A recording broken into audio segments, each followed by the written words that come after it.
So hi, my name is Ginger and I am the manager at Dale City Library. Today we're going to go over what you need to do with your cool new take and make supplies. So you should have in the bag one loom that we made on our cool 3D printers, a crochet hook, which you can use if you want. I actually found my fingers a little easier, but the crochet hook helps, and a skein of yarn. And we're going to start out by casting on. You're going to take your yarn, and the easiest way I find to make the slip knot is to take your yarn in your hand, hold it here with your thumb. It's going to cross over your fingers, and you're going to bring it back around and cross it over your fingers again. Secure it with your thumb.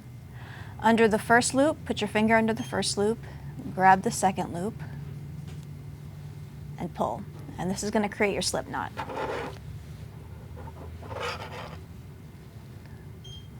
And then you're going to put it onto your loom and just slide it nice and snug. Do not snip this off, you're going to need it later. And then you're going to make your first row by doing kind of a figure 8 all over the loom. The tighter you pull your yarn, the tighter your knit is going to be. If you leave a lot of slack, you're going to have a nice loose knit. Don't pull the yarn so tight that you can't get it over these pegs though, or you're going to make your life really hard. And you might even break the pegs if it's that tight. So just all the way down the loom.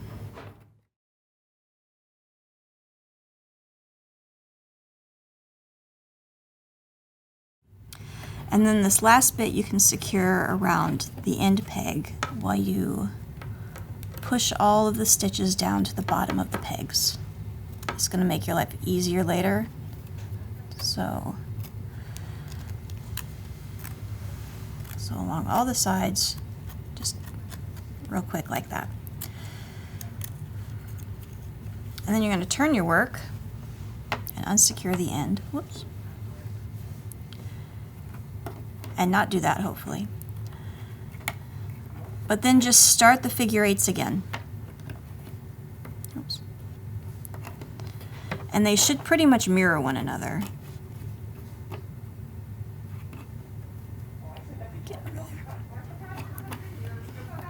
And you're going to go down the loom. Again, watching your tension. Because the more even you can keep that tension, the more even your stitches are going to be when you are finished, although there are ways to fix it when you wash the work.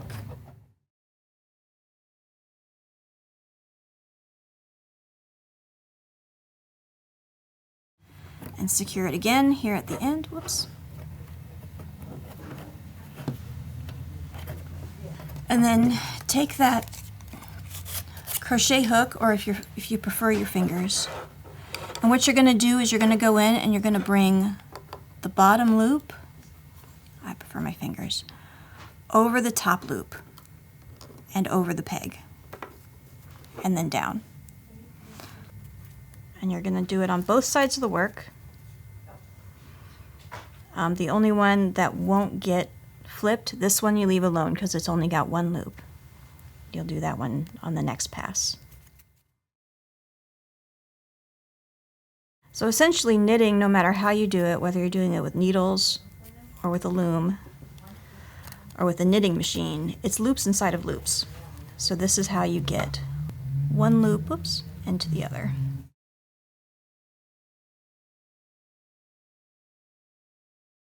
So leave that one alone and then come do the other side. And make sure, like, see how here my yarn got a little overlappy? Make sure you're getting the bottom loop, that first loop that you wove, over the second loop that you wove.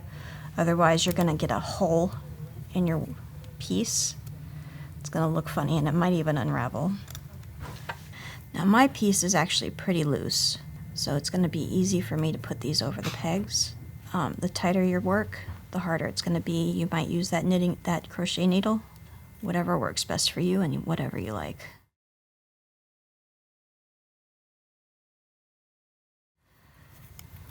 And then when that is done all the way around, bring your stitch, your single stitch now, to the bottom of the pegs. And go back to your loose yarn and just start it again. You're just going to be doing this over and over again. And you can see here, this was a mistake, that my yarn broke at one point. I just knotted it right back together. That is okay. The knitting will hide that. If you want to make your piece longer than the one ball of yarn that we give you, just knot it and keep going. All right, so you just keep going over and over, one at a time, and pulling those loops over until it's as long as you want. This is not quite as long as I want, but it's pretty long. You can see my stitches are pretty loose. You can see through them. The tighter your stitch, the more kind of dense and not see-through it's going to be. When you're done and you're happy with it, or as you get close to the end of your yarn, leave yourself about an arm's length, maybe a little less than an arm's length, because you don't want to play yarn chicken. And then you're going to do what's called casting off. All right, so to bind off, to finish your work, the extra yarn that you have left over, keep it over here where you're going to finish, and start up here. You're going to take this loop and cross it over, and you're going to bring the loop from the bottom over like you have been. Whoops. I'm going to have to do it with my fingers, I think. And then let this loop just go. That one's bound off, it's secured. The loop that was on the bottom, or on the top that you pulled over, bring that across the loom. Now that's your loop on the top. Bring your loop from the bottom over. Whoops.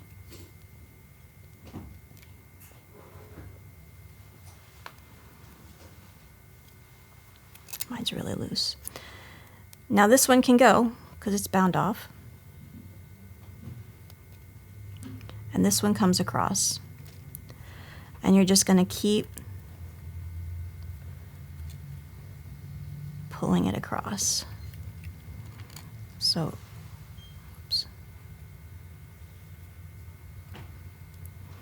So over, over.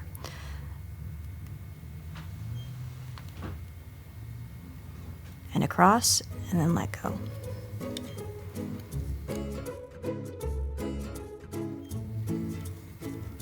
Over.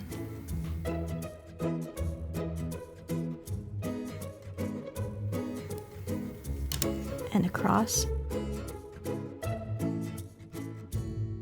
And let this one go.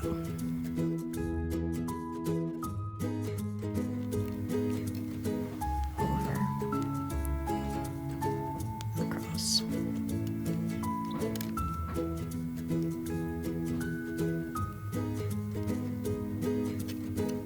And that's going to secure the stitches to one another. When you're all done, it'll come off the loom, and you'll just do a little knot. You'll snip your yarn. You'll just do a little knot.